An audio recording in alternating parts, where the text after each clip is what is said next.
Talking cotton now with our cotton extension specialist, Seth Bird. And Seth, it's been a pretty weird summer, as we've been discussing a lot here on Sunup. So how has that weird summer been impacting cotton?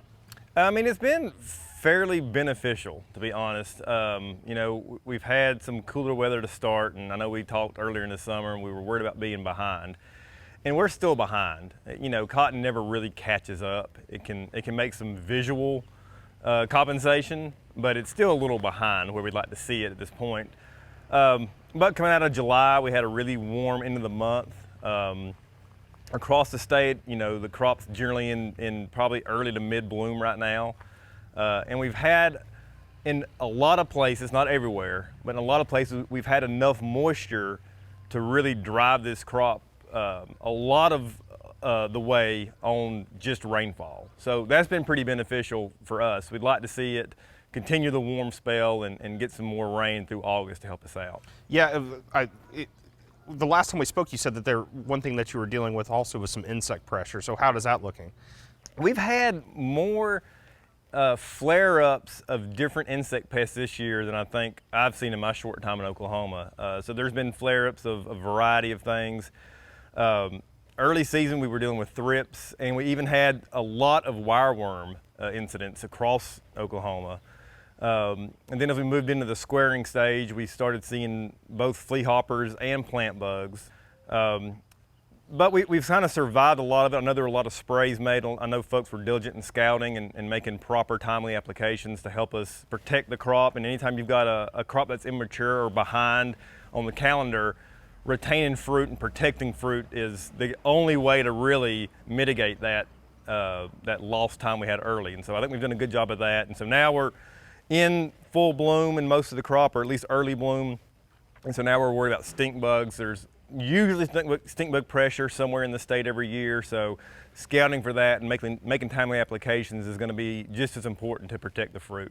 So, you know, going forward, you know, it's August now, September is going to be here before we know it, and, you know, we're going to be creeping along to harvest. What's some things that really just need to happen with the cotton crop going forward? We need a very, very long August and September. We really need a lot of favorable weather. You know, we'd love to see rainfall just to help us out, especially with the dryland crop. If that rain could fall overnight and not have interrupt our sunlight and our warm weather, that'd be great.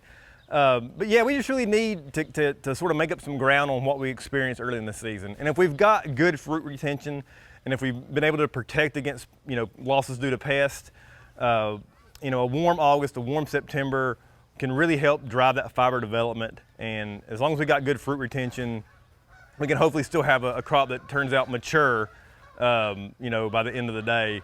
Now, about the last year when we had that cool snap in September, or 2 years ago where we had that, you know, kind of early October freeze, something like that this year could be pretty detrimental just because we've been behind, and we still are behind at this point. You know, I was going to bring that up.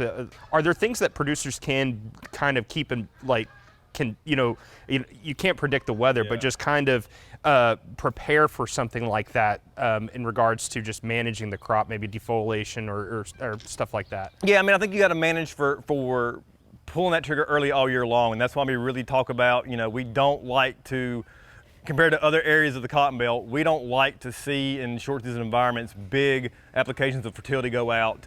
But yeah, I mean, we've done some work with harvest date, application timing. There are some opportunities if we get into a situation where we might need to make an early application that we don't see a huge detriment to that. But again, it's also being able to predict that. We don't always see them coming. Sometimes they show up out of nowhere, and that's something that's really hard to deal with. All righty, well, thanks, Seth.